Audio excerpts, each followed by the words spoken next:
Verdade, imparcialidade. Começa agora o programa A Hora da Verdade. A apresentação Carlos Frederico Gomes. Olá, amigo assinante, estamos iniciando mais um programa A Hora da Verdade na sua TV Mais, canal 15 da Multiplay, e na sua TV Litoral, canal 5 da NET. Até que enfim aconteceu o julgamento, né? O julgamento tão esperado, tão falado, tão ventilado, como se esse julgamento pudesse mudar alguma coisa no nosso país, trouxesse alguma coisa de bom para o cidadão brasileiro. Mas as coisas no Brasil sempre é assim, né? O tom quem dá é a mídia, o tom quem dá é o interesse dos poderosos. E assim segue a humanidade, assim segue o brasileiro, assim segue o cidadão, no rastro dessa besteira que se tornou o nosso país hoje, com essa divisão de interesses, né? Dos a favores do Lula, dos contra o Lula. A internet só se fala nisso, é um país dividido. O Brasil, cada dia que passa, mais raivento, mais odiento, menos solidário, mais triste. Hoje o nosso país é um país triste, né? O julgamento aconteceu e colocava-se como se eles colocam um certo final épico, né, no julgamento, coisa que não existe. O que eu vi muito claro ali foram um Supremo altamente vaidoso. O julgamento era para acontecer em 4 horas no máximo, aconteceu em 11 horas. Cada ministro querendo aparecer mais do que outro. Ministros que até hoje tem gente aí com o manual na mão do juridiquês, ou sei lá, ou algum recurso tecnológico tradutório, para saber o que eles disseram. Quem entendeu o voto da Rosa Weber? Quem?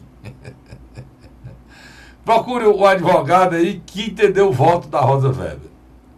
Disse nada, cara. Mas isso não é feito de uma maneira... Não é que ela não sabe redigir, não. Ela sabe redigir. Não é que os advogados cercam a ministra, os técnicos jurídicos, e são muitos, né? Pra você ter ideia, o Supremo Tribunal Federal tem 2.600 funcionários. 2.600 funcionários para 11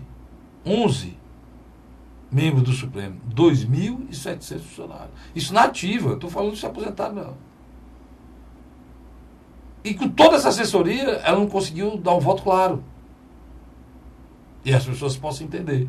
Ah, não, Castilho, isso é coisa do jurídico, nada disso. O ministro Barroso deu um voto claro que um menino de 10 anos entenderia. Estou dizendo que ele é especial, é melhor do que os outros, não. Para mim, aquilo ali são a coisa mais perfeita naquele Supremo Tribunal Federal é aquela capa.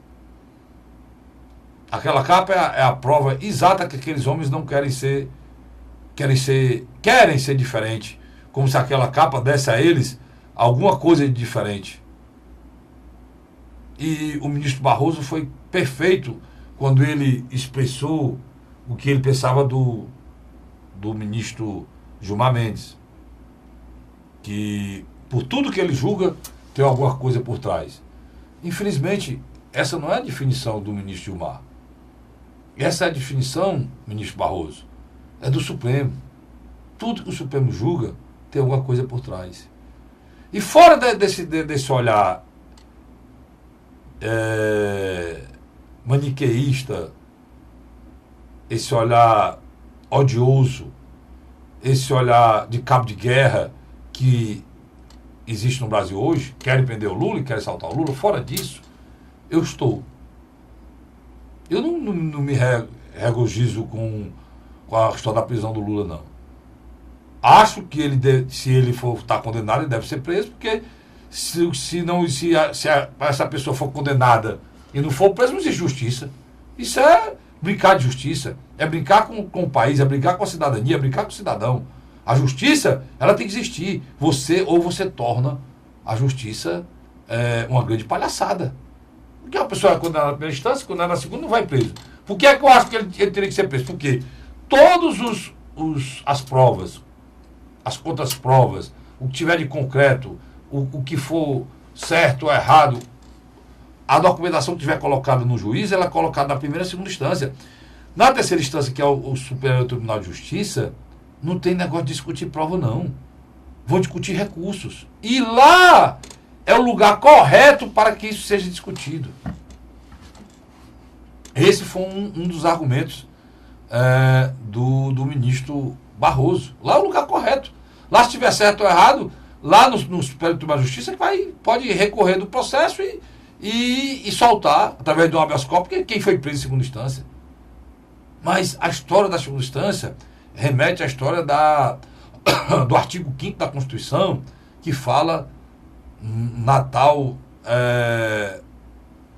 na famigerada, né, tão decantada jurisprudência, que é a pessoa só pode ser presa depois do transitado e julgado. Né? Depois do transitado e julgado. Só que o transitado e julgado no Brasil não tem fim. Existem milhares de exemplos de pessoas que trabalharam em cima do transitado e julgado para não ser preso e sair inocente. Inocente no sentido de quê? Culpado, mas sem nenhuma penalidade. Porque o crime prescreve. E todo mundo sabe disso nesse país. Todo mundo sabe disso nesse país. Mas todo mundo vê a Constituição da maneira que lhe agrada. Eu pergunto aos senhores que defendem esse princípio da presunção da inocência, que nada mais é do que todo cidadão só pode ser preso, só pode ser preso depois do transitado e julgado, ou seja, todos os recursos. Que está lá no artigo 5º, claramente isso sendo colocado. Lá no artigo 5º diz também que todos os cidadãos são iguais perante a lei. Só o que a gente não vê é a igualdade. Eu nunca vi a igualdade de julgamento de 11 horas para julgar nenhum cidadão. Eu nunca vi preocupação com quem está preso. Ou nós temos 20 mil presos aqui no estado de Ceará, nós temos 15 mil que não foi julgado. 15 mil presos aí que estão presos de forma preventiva, sem nunca ter visto o juiz. E assim, olha, no Brasil tem mais de 300 mil dessa maneira, da mesma maneira. Segunda instância tem não sei quantos presos. Agora tem pessoas que defendiam a prisão do Lula e ontem estava defendendo que ela fosse relaxada. Tem o jornalista Reinaldo Azevedo, ele é um. Mas sabe por quê? Porque se isso acontecer ontem, ou se acontecer nas ações declaratórias de constitucionalidade, que está para vir ser julgado aí, quem pensa que está comemorando, não comemora muito não. Você que é contra o Lula, eu não sou contra nem a favor de ninguém. Sou a favor que esse país seja igual para todos. Pois é, o senhor Reinaldo Azevedo ontem está defendendo que o Lula fosse preso. Sabe por quê? Porque se acontecer do entendimento da sua instância não é para prender ninguém, se isso acontecesse, o próprio Aécio, que é amigo pessoal dele, jamais será preso. O próprio Michel jamais será preso. Se são homens que têm um inquérito provado, com gravação, com corrupção. Tanto o seu Aécio como o seu Michel Temer. Só que hoje estão em fórum privilegiado. E o fórum privilegiado onde é? É naquele próprio tribunal. No Supremo Tribunal Federal. Então a visão, primeiro, quem está comemorando ou triste, não fique triste nem comemore. Porque o que foi ali é momentâneo. Pode ser mudado já, quando arguírem lá o tal como todo mundo, questão de ordem, se arroga a questão de ordem e se coloca que as ações declaratórias de constitucionalidade têm que ser votadas. E elas discutem o quê? Aí não é nome de ninguém. Aí é a questão da prisão, não da segunda instância, em relação ao que diz a Constituição, no seu artigo 5º, que fala sobre a presunção da inocência. Se isso for feito e for colocado, todo mundo diz e vai prevalecer o que está na Constituição, ou seja, ninguém vai ser preso mais em segunda instância. E se o Lula for preso, ele pode ser solto depois. Primeiro ponto. Segundo ponto, o que eu sonho é que o julgamento seja feito para cidadão, não para rei. O que eu vi ontem foi o julgamento de um rei. Se tivesse sido negado, se tivesse dado habeas corpus, hoje de manhã, eu não chamaria mais presidente Lula. Eu chamaria rei Lula. Mas ele é um príncipe ainda, porque tudo dele é especial. Eu chamaria rei Lula. Então os cidadãos não são iguais perante a lei. O presidente da República ele já é diferente de mim, de você, quando presidente da República. Porque ele já não pode ser nem julgado de atos que ele fez anteriores como presidente da República. Mas depois que ele deixa a presidência, todo mundo é cidadão comum, igual a todo mundo, cara. A não ser que seja um rei. Aí não. O reinado não tem fim. E o reinado não tem tempo para terminar. E o rei está sempre acima de tudo. Ele é acima, inclusive, da Constituição. Ele é o próprio Estado. Por isso é que alguns amigos meus acham não tem contra ou a favor. Nem partido ou fora de partido. O que tem é que eu, como cidadão brasileiro, tenho que buscar que esse país seja republicano igual. E se tem coisas que ele não é, nem republicano e nem igual. Mesmo o julgamento saindo daquela maneira, a gente vê claramente que ele não é nem republicano e nem igual. Não é isso, Luiz? Doutor Carlos Frederico. Não é isso ou não é? Eu acho que o Supremo Tribunal Federal errou. E muito. Quando no final de fevereiro colocou em pauta a discussão do habeas corpus do Lula, foi vencido a discussão. Quem postou essa discussão teve que viajar. Aí abriu um hiato de vários dias. Marco Aurélio de Mello, né? Quer dizer, o nome. Abriu um hiato de vários dias, aonde o que aconteceu? Nesse período houve uma entrevista do juiz Sérgio Moro que foi muito importante na minha avaliação, a qual ele deu a roda viva da TV Cultura. Ali, de alguma maneira, trouxe uma parte da sociedade civil para o debate. Porque o que estava em jogo não era a liberdade mais do Lula, mas a interpretação sobre a segunda instância. Caso isso ocorra, era um esvaziamento do próprio poder da Operação Lava Jato no Judiciário. No passado dos dias, juízes, promotores, membros do Ministério Público fizeram uma abaixo-assinada movimentação a favor da permanência do entendimento da segunda instância. Assim como no Congresso, chegou-se à conclusão de que era necessário fazer uma medida provisória de caráter de urgência lá internamente para que o Congresso legisle que, sim, é válido a condenação de segunda instância. Esse debate que tivemos, né, durante essa semana em relação ao habeas corpus do Lula, ele é totalmente artificial. A grande verdade é o seguinte, Carlos Frederico, é um processo dominó. O Lula vai ser o primeiro a cair. E só vai cair porque não tem fórum privilegiado. Porque se o Lula fosse deputado federal ou fosse senador, provavelmente ele ainda estaria muito longe de ser preso. Mas uma coisa a gente sabe, Lula já sentiu que literalmente está fora do quadro sucessório de 2018. Ô Luiz, não tem gente falando isso não, cara. Tem gente dizendo ou condenado ou preso, ele pode ser candidato e vai ser candidato até o final. Aí o nosso telespectador... É uma estratégia interna do Partido dos Trabalhadores. O nosso assinante, ele deve estar perguntando, mas como é que pode isso? Pode. O pior que pode, né? Porque eu vou lhe explicar.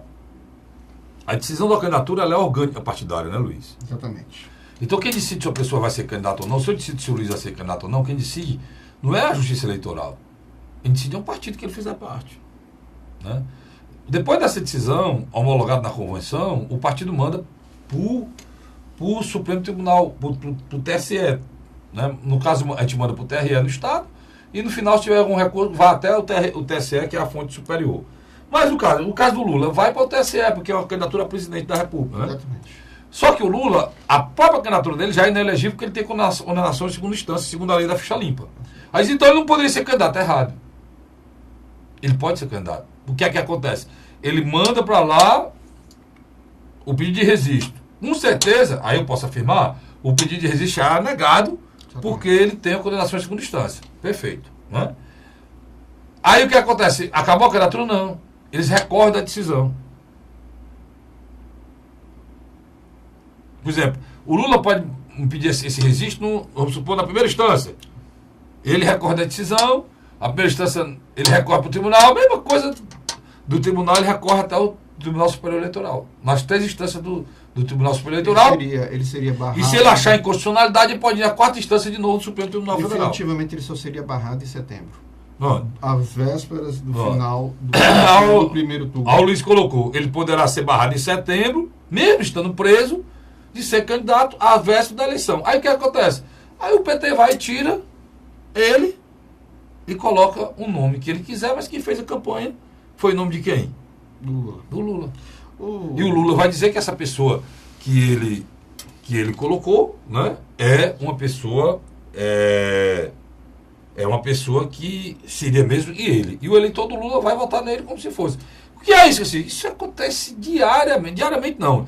De 4 em 4 anos, nos municípios do estado do Ceará, no município do Brasil inteiro. Prefeito. Eu já vi caso prefeito que vai até o final, quando chega no final bota a mulher, quando chega no final bota o filho, quando chega no final bota o motorista, Vereadores. bota a empregada da casa dele, bota qualquer pessoa que ele quiser. E no final, você tem um fantoche da prefeitura sendo mandado pelo cara que está impedido. Ou preso. Né? Agora, eu não sei, aí eu sou ignorante, costumo dizer exatamente o que eu não sei. E eu sou ignorante nesse assunto. Eu não sei se um cara preso, né, pode fazer campanha. Pode, Luiz?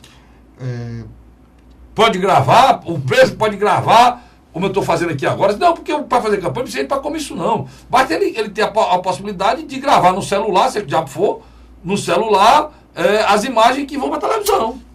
Pode? A sua colocação ela é primordial. Em que sentido?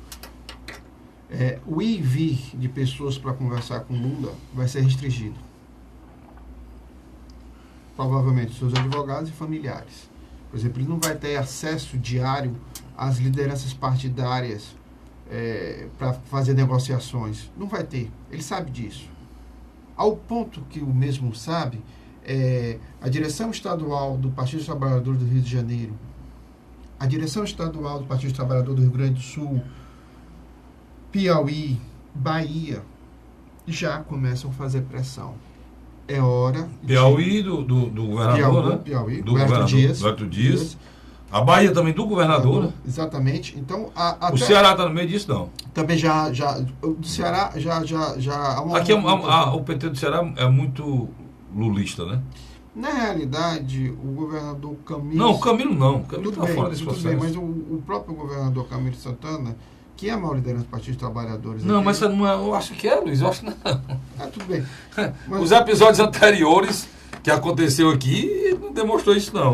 Mas vamos lá. O governador Camilo Santana, ele é a maior figura mais importante do partido, mas muitas vezes vários questionários, a gente já discutiu isso aqui. Tudo bem. Né?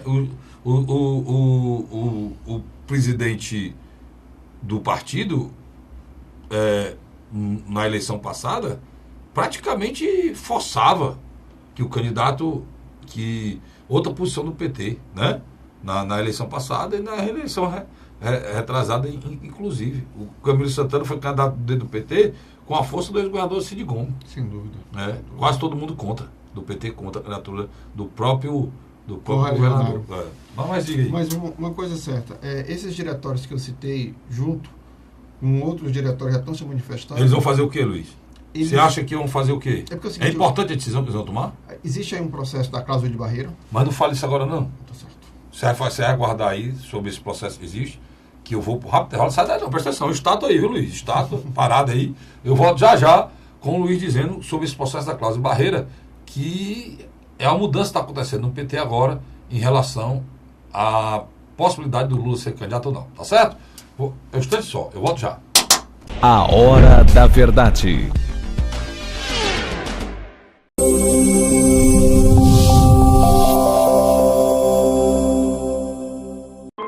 A Assembleia Legislativa começou a campanha Ceará Sem Drogas. A discussão vai ser levada para todo o estado, prevenindo a população e buscando soluções para resolver o problema. Participe da campanha. Juntos ficamos mais fortes para combater essa verdadeira tragédia que destrói famílias, futuro e muitas vezes a própria vida. Ceará Sem Drogas, uma luta de todos nós. Assembleia Legislativa do Estado do Ceará. José de Arimanteia, Uruoca. Acordo 8 horas, 9 horas, aí carrego o carro e vou lá pegar água. Aí sai distribuindo os comércios. Estrada dessa, faz gosto de você andar. Você não gasta pneu, tem economia no bolso e anda rápido. Sertanejo pega uma estrada boa, fica feliz, fica potente. Assim como o trecho que liga Uruoca a Martinópole, o governo do Ceará está fazendo mais de 1.000 quilômetros de estradas mais importantes da vida de muita gente. Governo do Ceará.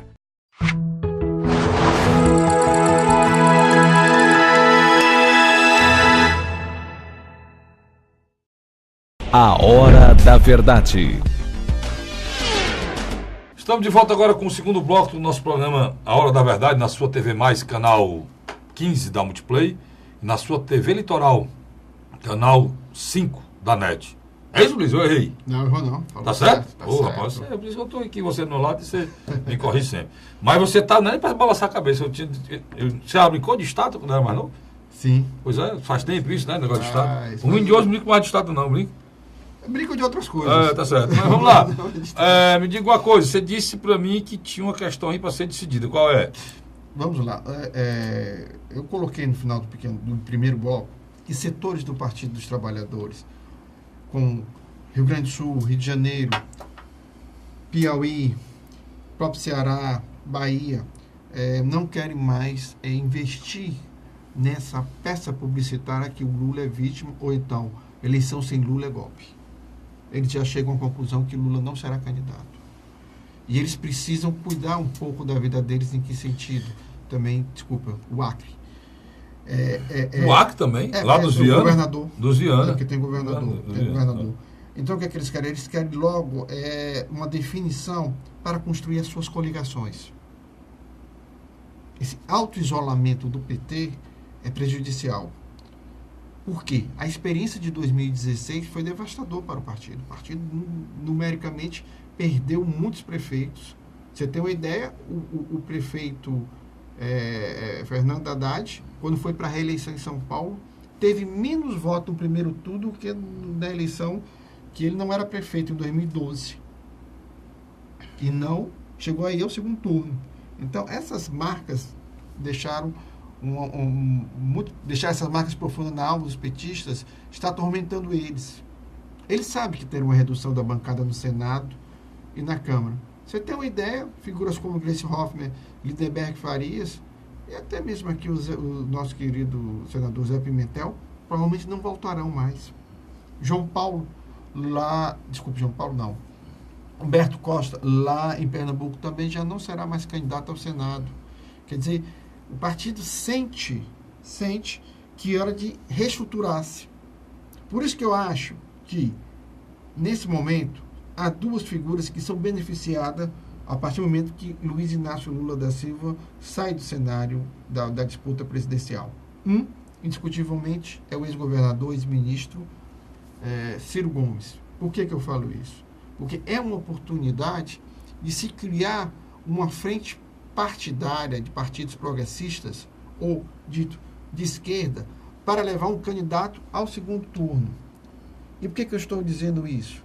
Porque as pesquisas já comprovaram que uma parte do eleitorado do Lula é fiel ao próprio, não ao partido ou uma candidatura apoiada por ele.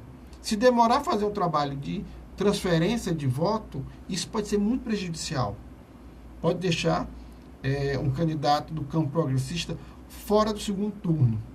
E do outro lado, você tem um fenômeno que já foi detectado no Nordeste. Uma parte do eleitorado do Lula se encaminhando para Jair Messias Bolsonaro. Essa última aí, Luiz, é difícil engolir. Não. Você vinha muito bem, mas agora essa última aí eu não sei disso aí não, discordar de você. Não, fique à vontade. Como é que é, macho? Eleitores do Lula virando Bolsonaro? Sim. Como é que pode acontecer isso aí, Luiz? Vamos dar um exemplo simples, já comprovado. Estado do Rio de Janeiro. O filho do Bolsonaro foi candidato a prefeito na última eleição. Ficou em 4ª colocação. Mas ali os candidatos ficaram tudo embolado. Ficou mais ou menos com 15% a 16% dos votos válidos no primeiro turno. Pois esse mesmo candidato ao governo do estado agora tem 40%. E já foi detectado pelos institutos de pesquisa da região que uma parte desse eleitorado era um eleitorado que votava em Sérgio Cabral e Lula e Dilma. No Nordeste já está sendo feito pesquisas, também já está sendo detectado uma parte desse essa parte desse eleitorado ir para o Ciro é natural. Não, mas estou dizendo o natural que é natural. Natural. Bolsonaro, eu não sei que tem um tudo doido, o viés totalmente o contrário. Não, mas é porque o Bolsonaro vive do antagonismo com o Lula. Ele disse isso. Sem dúvida. Olha, quer ver uma coisa ruim para o Bolsonaro? É a não candidatura do Lula. Ele sabe disso. quanto mais tiver esse ódio, esse maniqueísmo entre a direita e a esquerda, entre o pensamento de direita e o pensamento de esquerda, entre esse pensamento do Bolsonaro e esse pensamento do Lula, mais sobe a possibilidade do Bolsonaro chegar no segundo turno. Perfeita a sua análise. Por quê? Por causa da questão da polarização. O Brasil ele tem um histórico de polarização terrível. Nós temos o quê? Nós podemos ter nesse ano 14 candidatos, né? 14. E não vai ter uma turma de naniquim que não vai sair do canto. Então, alguns vão se projetar e vão ficar embolados. Que eu acho quem é que vai ser. Marina, Lula, Bolsonaro, Ciro, Alckmin. Faltou algum aí? Pode botar o Álvaro Dias. Hã? Pode botar o Álvaro Dias. Álvaro Dias, pronto. Esses 4 ou 5 aqui poderão ficar aí, dois despontando e 3 tentando chegar no segundo colocado. Durante um certo período. Né? Quando se afunilar chegar o meu aniversário, quando chegar próximo do meu aniversário, estiver chegando o meu aniversário, já terá 2 disputando só. Eu concordo com você. Vai surgir uma polarização. Então, meu aniversário, porque dia 7 de outubro, dia da eleição, é meu aniversário. Isso é difícil. Mas, então, infelizmente, é meu aniversário. E não vou poder nem fazer nada, Luiz. Até, Luiz, proibido beber no dia da eleição. Um dia antes, né? É o mesmo dia, mas. Nem é o dia antes. A eleição caiu no dia do meu aniversário. Dia Nem 7. um dia antes já começa a eleição. É isso, mas isso mesmo. Tem coisas ruins que acontecem. Mas vamos lá. Olha, então, eu quero dizer para você que eu acho, né, na minha opinião, eu acho que essa polarização, quem está muito próximo de acontecer, o Bolsonaro, por conta desse maniqueísmo. Hoje. Hoje. O que... A preço de hoje com o Lula candidato. Vamos lá. O cenário será outro completamente diferente com o Lula sem o Lula ser candidato. Vamos aqui só traduzir melhorzinho para o nosso telespectador. O Carlos Frederico está querendo dizer o seguinte: existe uma polarização... Não, mas eu não sou a Rosa Weber, não. Eu estou querendo dizer que eu fui claro. Não precisa estar no tom, não, eu. Existe uma polarização hoje na discussão eleitoral, lulistas e antilulistas. Entre os antilulistas, o que melhor se sai é Jair Messias Bolsonaro. Concorda? Concordo. Com a saída de Luiz Inácio Lula do palco ou da disputa, o que acontece? Você tem uma tendência natural de que os grupos progressistas ou pró-Luiz Inácio Lula da Silva se reúnem em torno de uma candidatura que possa ir para o segundo turno. A mais provável é do ex-ministro Ciro Gomes. No Nordeste, que isso aconteça ou não, no Nordeste, Luiz, isso já vai acontecer. No Nordeste Norte. No Nordeste, principalmente no Nordeste, porque o Ciro é nordestino, né? Apesar de ter nascido em Pindamonhangaba, mas a família dele é daqui, lá de Sobral. Então ele é nordestino, cearense, conhece o Nordeste como ninguém, e seria outro nordestino, candidato. Até tem isso também, o Lula também, o perfil do Lula e do Ciro é muito parecido. Nesse sentido, né? O Lula é um pernambucano, retirante, que foi bater em São Paulo e fez política sempre por São Paulo. O Ciro é o invés. Na época, o Ciro nasceu em São Paulo, porque o tio José morava em São Paulo, né? E ele nasceu em São Paulo, mas só que o doutor Zé Euclide é aqui, de Sobral. Então, ele é o filho mais velho, ele nasceu em São Paulo. Quando o doutor Zé Euclide voltou para Sobral, os outros já nasceram em Sobral. Mas foi o caminho ao contrário. O Lula nasce, a família do Lula sai do sul, do Nordeste para o sul. O Ciro, a família do Ciro sai do sul de volta para o Nordeste. Seria a volta do imigrante. Pois é. E lá, e como sobalense, que ele foi eleito deputado estadual, como sobalense, que ele foi eleito prefeito, como cearense, ele foi eleito prefeito de Fortaleza, e prefeito de Fortaleza foi eleito governador, e governador foi ministro, e ministro iniciou sua carreira para... O que eu estou querendo dizer, são 2 nordestinos, né? Eu estou querendo dizer, eu até acho ruim falar isso aqui, mas o Ciro representa uma candidatura de esquerda. Ou do campo progressista, né? Bom, do campo progressista, então, de centro-esquerda. Quer dizer que o Ciro é de esquerda é de lascar, né? Então, é uma criatura de centro-esquerda, né? Ele representa essa criatura. Por que isso, Caxi? Porque o Ciro foi durante muito tempo conselheiro do Lula, num primeiro mandato. O primeiro mandato do Ciro, do Lula, Luiz, naquela crise do mensalão, eu gosto do Luiz, que ele coloca muito bem isso num contexto histórico. Já vamos falar de uma figura do mensalão, é candidato a presidente. Um cara que julgou o mensalão, né? Então, o Ciro, naquele tempo, se reunia, Luiz, quase que diariamente, cara. Ele fez parte do Comitê da Crise. Do Comitê da Crise, né? E tinha a Dilma Rousseff, ele e mais duas figuras, Zé Disseu e outras figuras. Pronto. Então, até na campanha do Lula, naquela campanha que o Ciro votou no Lula, né? Naquela campanha, muitas das coisas do debate que era dito era sugerido pelo Ciro. Pelo Ciro. Então, daí tem a proximidade. E daí a revolta do Ciro até por não ter esse reconhecimento e por ter pessoas que têm restrição a ele. Mas a Gleice Hoffmann foi perfeita na entrevista que ela deu no Salão Nobre. É um programa da TV Senado, né? E lá nesse programa ela foi clara, diz, olha, não existe essa história de candidatura sem Lula. Não existe. O Lula é candidato preso ou não preso, condenado, não condenado.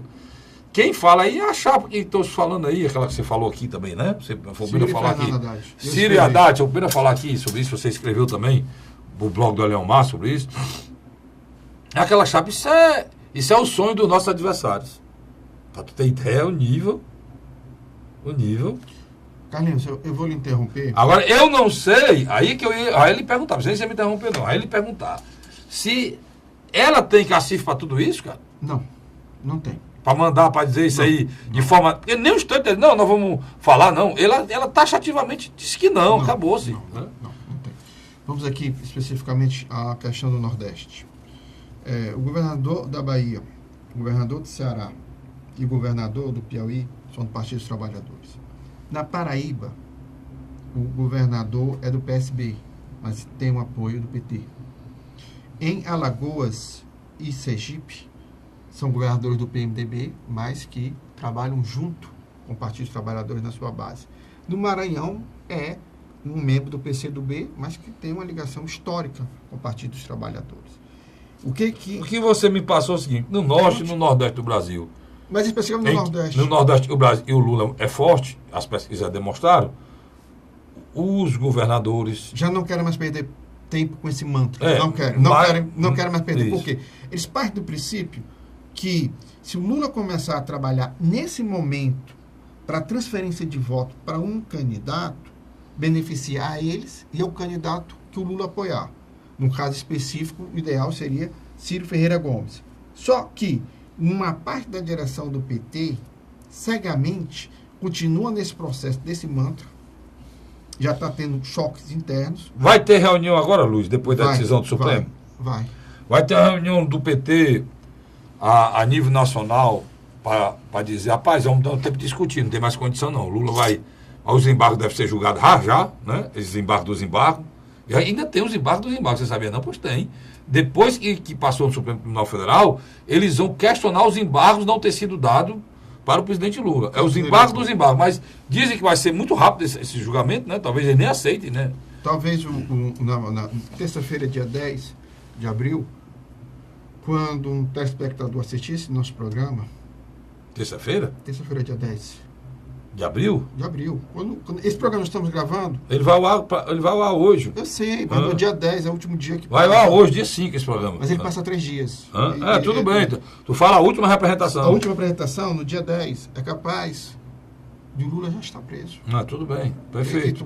Então, o que é que acontece? Então, eu estou lhe perguntando, o PT vai se reunir para discutir já um plano B, como você está adiantando aí? Os diretórios estaduais, independentes da Gleice Hoffmann, já estão fazendo seu plano B.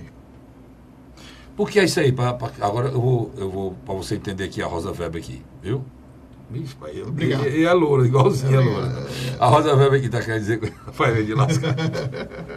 A Rosa Weber está querendo dizer aqui com isso aqui agora o seguinte, que os caras têm a eleição deles, não é isso, Rosa Weber? Fernando Pimentel, em Minas Gerais. Você tem governador que nada reeleição, que pode perder a chance de ser reeleito.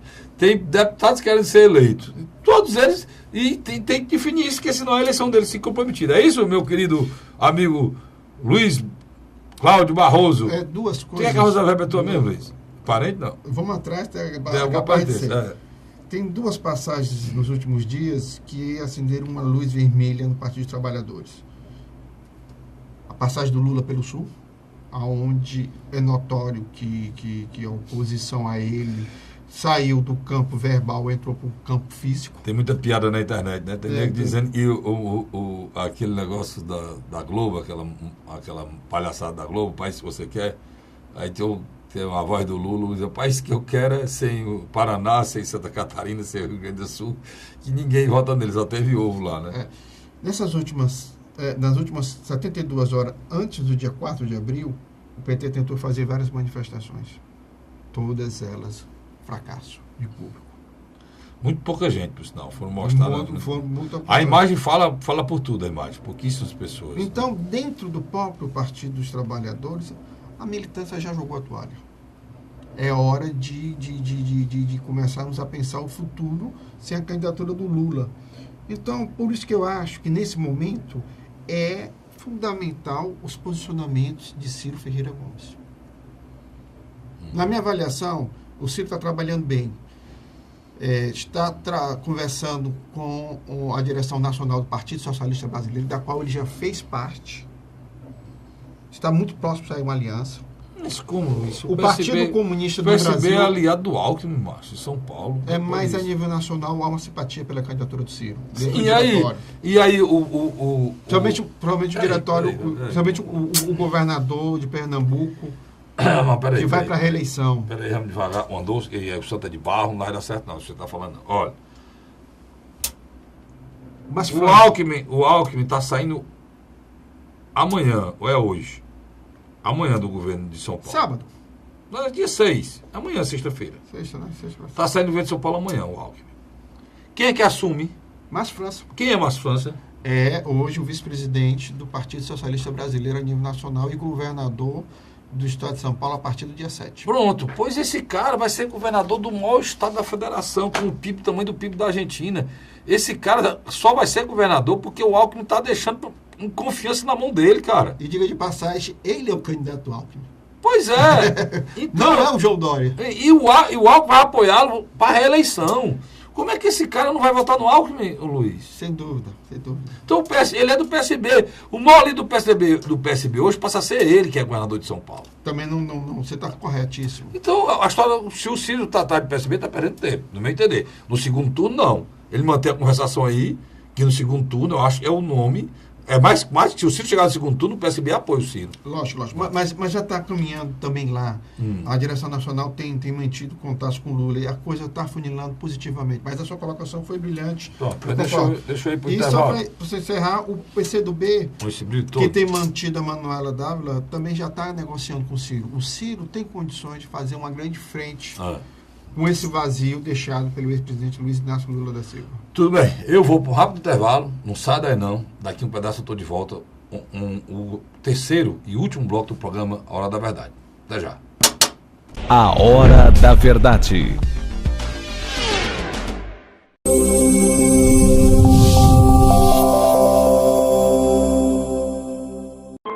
A Assembleia Legislativa começou a campanha Ceará Sem Drogas.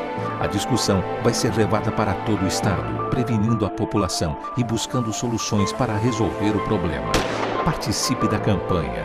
Juntos ficamos mais fortes para combater essa verdadeira tragédia que destrói famílias, futuro e muitas vezes a própria vida. Ceará Sem Drogas, uma luta de todos nós. Assembleia Legislativa do Estado do Ceará.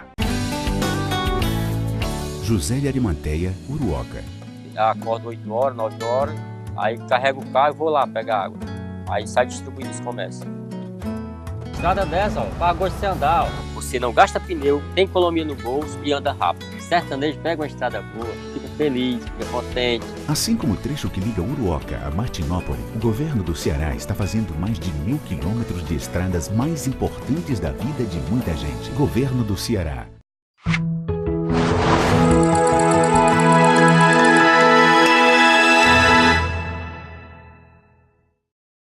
A Hora da Verdade.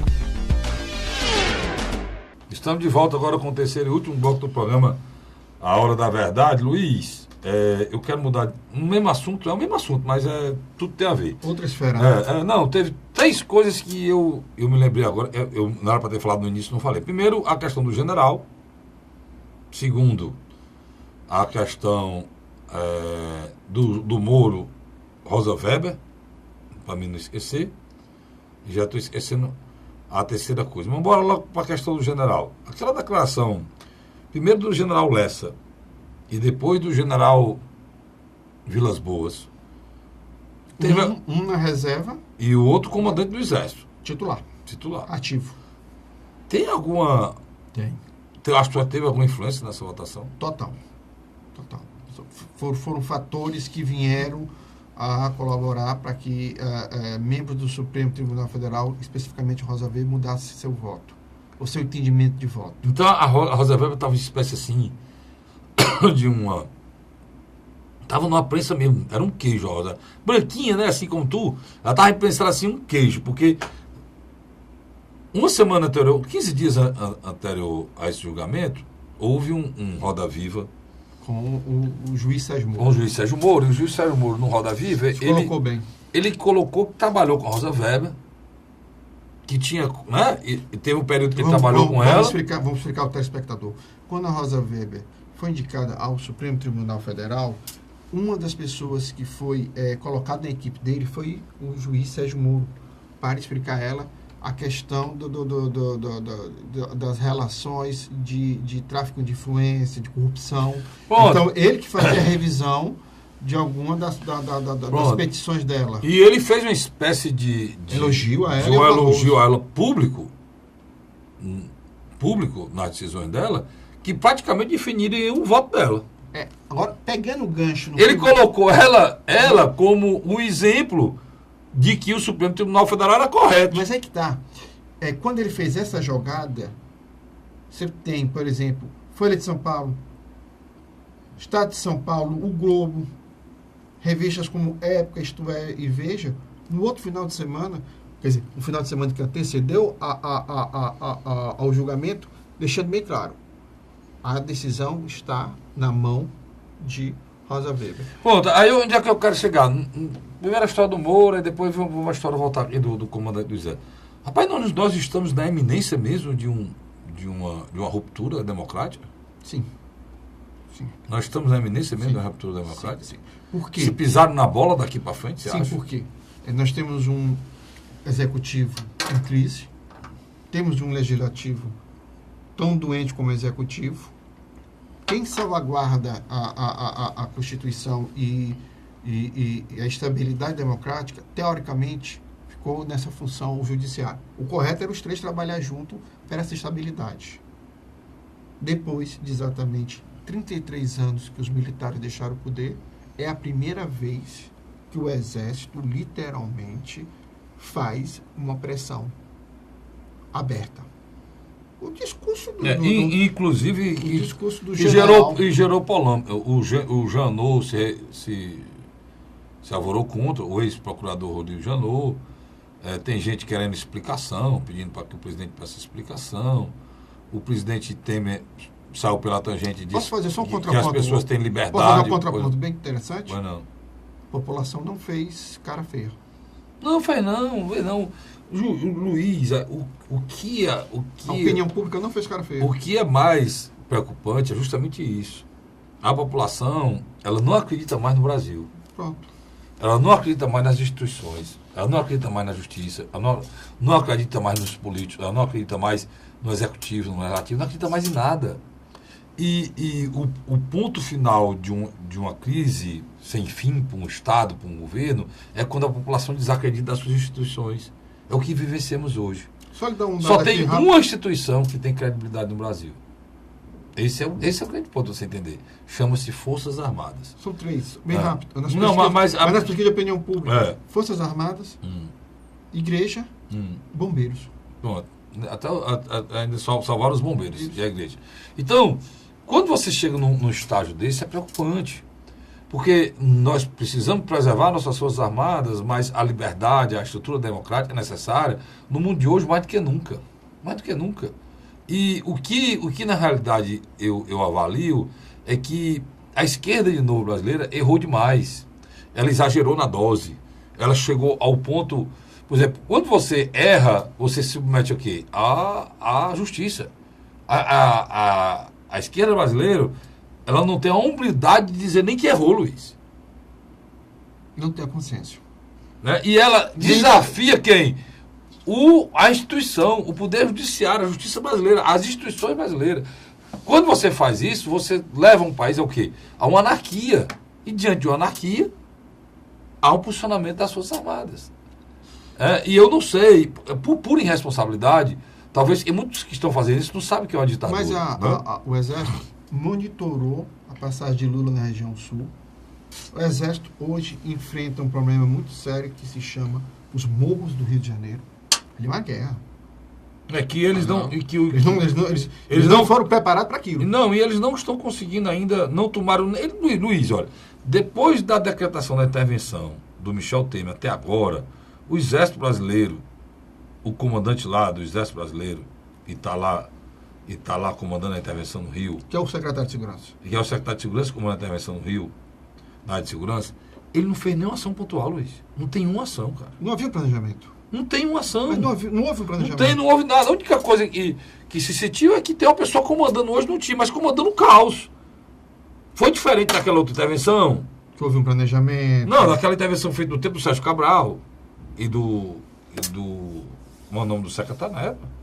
Beltrão, que houve aquelas invasões, saiu no mundo todo, retomaram os morros, botaram bandeira lá, botaram não sei o quê. Totalmente diferente do que está acontecendo agora. E todo mundo esperava que iria acontecer de novo, não aconteceu. Não sei se vai acontecer ainda. Talvez, estrategicamente, isso seja feito mais perto da eleição. Mas naquela época, até o governo do Estado do Rio de Janeiro ainda se mantinha de pé. Teoricamente, hoje, ali no Rio de Janeiro, nós temos o desgoverno total. Mas, voltando aqui, nós estávamos conversando. O Exército monitorou a passagem do Lula na região sul. O Exército está acompanhando com lupa o processo da intervenção. As manifestações anti-Lula não foram gigantescas, mas não foram pequenas, Carlos Frederico. Não foram pequenas.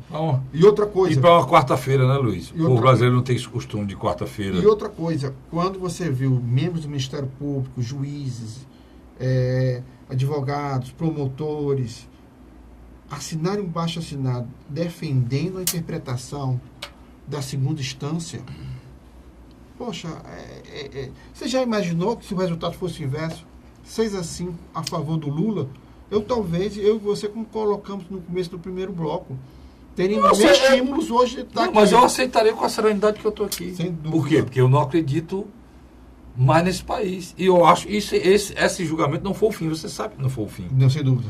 Muita coisa pode vir, tem muito dissimulação, Luiz. A gente conhece isso. Na justiça mais do que em qualquer canto. Olha, o Exército Brasileiro defendeu nesta quarta-feira, dia 4, ontem, né, as manifestações do general Eduardo Vilas Boas, nas vésperas do julgamento do habeas corpus do ex-presidente Luiz Inácio Lula da Silva pelo Twitter. Ele afirmou que as instituições não aceitavam a impunidade e que estava alerta às suas missões institucionais. As palavras do general Vilas Boas deixam claro sua preocupação com o país, expressando ideias já abordada em diversas outras ocasiões, disse o Exército em nota enviada ao jornal O Estado de São Paulo. Pronto. Presta atenção. O texto afirmou também que o comandante do Exército é a autoridade responsável por expressar o posicionamento institucional da força e tem se manifestado publicamente sobre o tema e considera relevante. O posicionamento do Exército foi enviado depois de a reportagem questionar a instituição sobre o regulamento disciplinar do Exército, que proíbe militares de se manifestar publicamente a respeito de assuntos de natureza político-partidária, ou ao menos que esteja autorizado. O decreto de agosto de 2002 tem por finalidade especificar as transgressões disciplinares, estabelecendo normas relativas a punições disciplinares. A lista de 103 ações que, em tese, não deveriam ser praticadas por todos os militares, inclusive pelo general Vilas Boas. O regimento diz ainda que o militar da ativa não deve tomar parte em discussão a respeito de assuntos de natureza político-partidária ou religiosa. Um membro do Exército também precisaria de autorização para discutir ou provocar discussão por qualquer veículo de comunicação sobre assuntos políticos ou militares. Ao militar também é vedado tomar partido fardado em manifestação de natureza político-partidária. Então, em cima dessas normas é que discutiram, estou li tudo para que o telespectador entenda, foi que discutiram se ele poderia ou não fazer aquela declaração. A grande verdade foi que a caserna, como as pessoas gostam de dizer, está unida. Está unida. Você foi muito preciso. Que quando o general Moura deu aquela declaração, se lembra, general Moura? Realmente. Todo mundo ficou estarrecido, achava que o Vilas Boas ia questionar ou pedir alguma explicação dele. Ele não pediu. Não pediu. Mas não reprimiu. Não pediu e não reprimiu. Mas não apoiou. Não apoiou, mas não pediu, né, Luiz? Não, mas você Ele poderia ter pedido explicações. Mas é interessante. Ele não fez. Ele apenas, a opinião dele e tal, não a opinião do Exército, a opinião dele. Foi? Exatamente. Pronto. Mas agora foi diferente. Agora, um general que era muito forte, eu conversei com o Coronel Sérgio, um amigo nosso telespectador. Dá um abraço para ele, né? Coronel Sérgio, obrigado pela audiência. Ele disse para mim, Carlos, o Coronel Lessa, o general Lessa, quando era da reserva, quando ele era da ativa, ele era um general duro e respeitado por todo mundo, mas ele tem a opinião dele. Não quer dizer que é a opinião do Exército. Foi que o Coronel Sérgio me disse, Coronel do Exército, que já está na reserva hoje, talvez se não tivesse a reserva... Que deu uma entrevista de terça para quarta ao jornal Estado de São Paulo, que teve uma repercussão muito forte, e quando a gente menos espera, no final de quarta-feira, veio a fala de um general da ativa, né? Pois é, o meu amigo Coronel Sérgio, e conhece mais de perto isso, me disse claramente isso, que ele era muito respeitado, a posição dele era muito respeitada, e ele é muito duro nas posições dele. E todo mundo pensava que o general Lessa ia ser questionado, como disse o Luiz, e ele foi ovacionado, e o que ele falou foi praticamente ratificado, né, de uma forma mais sutil, pelo comandante do Exército Brasileiro, que é o general Vilas Boas. Membros do Supremo Tribunal Federal, na sua explicação de voto, questionaram. Qual foi dele, Luiz? Eu não acompanhei. Foram 11 horas, não dava para ficar 11 horas frente à televisão? Deixa pra lá. Então, diga de passagem, não merece nem ser citado. Carlos Frederico, a grande verdade é o seguinte, o discurso do Partido dos Trabalhadores e de setores ligados a ele, de causar uma anarquia em relação à prisão de Lula, se voltou contra eles. Houve isso ontem, né? O que eles fizeram de errado, e é terrível, né? Isso, achar que a Gleice Hoffmann comandou isso, né? Não é o PT, vamos parar de falar, é o PT, né? São pessoas do PT, né? São lulistas. Tem pessoas que não é nem do PT. Pronto. Tem pessoas do PSOL que prega coisas que o PT não pregava mais, né? Luta armada, coisa desse tipo, né? Como o Boulos. Não tem uma declaração do Boulos? Pois é. Então, na realidade, não é o PT. São lulistas, né? Lulistas, assim, apaixonados. Eles pregam coisas e pregaram coisas contra a justiça, né, que no Estado Democrático de Direito não é possível. Não se deve. Não se deve fazer. Existem algumas cláusulas na nossa Constituição e são pétreas, né, que não são mudadas. Se eu não me engano, são 5. Né? Uma delas é a questão da federação. Eu tenho liberdade total para falar o que eu quiser aqui. Mas se eu pregar aqui, começar a pregar aqui, que no Brasil, o Brasil tem que se dividir e tem que se separar, e o Estado do Ceará tem que virar um país, eu começo a afrontar direito um direito, uma coisa certa na Constituição que ninguém pode mudar. Ou seja, não tem proposta de emenda constitucional? Não tem proposta de emenda constitucional para mudar isso. Um deputado não pode fazer isso. É uma cláusula pétrea da Constituição. Tá certo? Como é o artigo 5º inteiro, as garantias individuais do cidadão.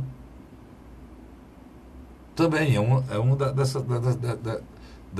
dessas cláusulas. Aí é que eles estão falando a história da presunção da inocência, que está dentro do artigo 5º, que fala do transitado julgado.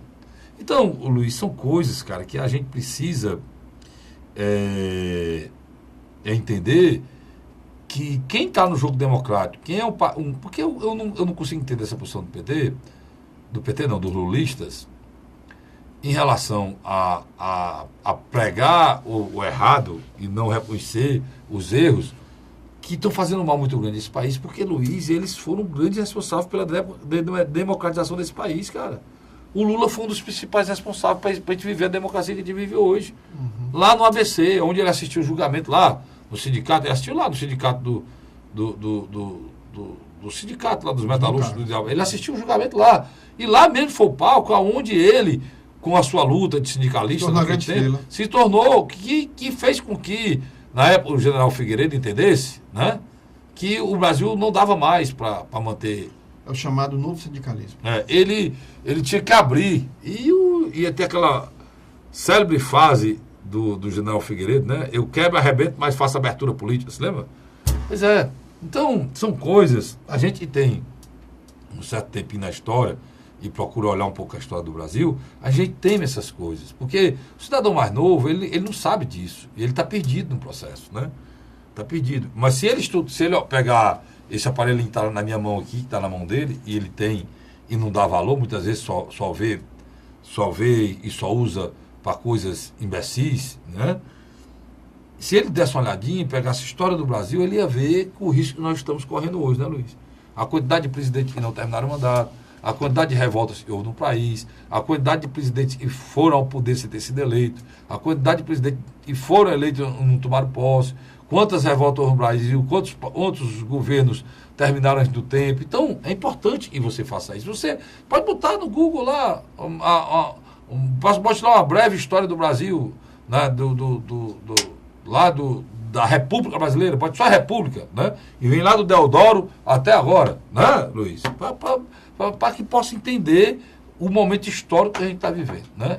Que é o momento histórico que a gente está vivendo, que não é fácil. O programa hoje foi dedicado a essas crises institucionais. Luiz conseguiu pontuar muito bem. No próximo programa não vamos falar de outras coisas, mas o julgamento do Lula, com certeza... É um marco histórico. É um marco histórico. A gente se debruçou aqui sobre uma questão histórica, mas que não terminou aí, pode saber disso. Tem essas ações declaratórias, né, Luiz?